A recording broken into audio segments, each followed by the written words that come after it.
আসসালামু আলাইকুম ভিউয়ার্স, আজ আপনাদের মাঝে নতুন একটি ভিডিও নিয়ে আসলাম। আসলে ভিডিওটি হচ্ছে সীতাকুণ্ড পৌরসভা, সীতাকুণ্ড চন্দ্রনাথ পাহাড়ের ভিডিও। আমরা অলরেডি গাড়ি নিয়ে আসছি। এই যে আমরা এই গাড়িটা এখানে পার্কিং করলাম এবং দেখেন অন্যরাও অনেকে গাড়ি নিয়ে আসছে, এখানে পার্কিং করছেন। গাড়িগুলো এখানে রেখে আমরা এখন 8 থেকে 9 জন লোক আমরা আসছি পাহাড়ে ঘোরার জন্য। এইমাত্র আমরা এখন পাহাড়ের দিকে উঠতেছি।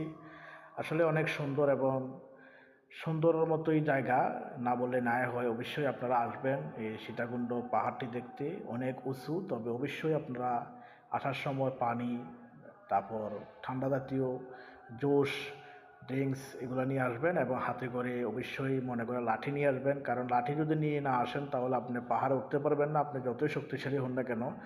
কারণ পাহাড়ে উঠতে হলে আপনাকে অবশ্যই হাতে বাঁশ অথবা লাঠি থাকতে হবে, কারণ এটা বর দিয়ে আপনি উপর দিকে উঠতে হবে। তাই আমরা 8 জন লোকে আমরা 8টা বাঁশ নিছি, বাঁশের লাঠি, যেহেতু আমরা ওই যে পাহাড়ে উঠবো সেই কারণে। তবে অবশ্যই সবাই আসবেন। আসসালামু আলাইকুম।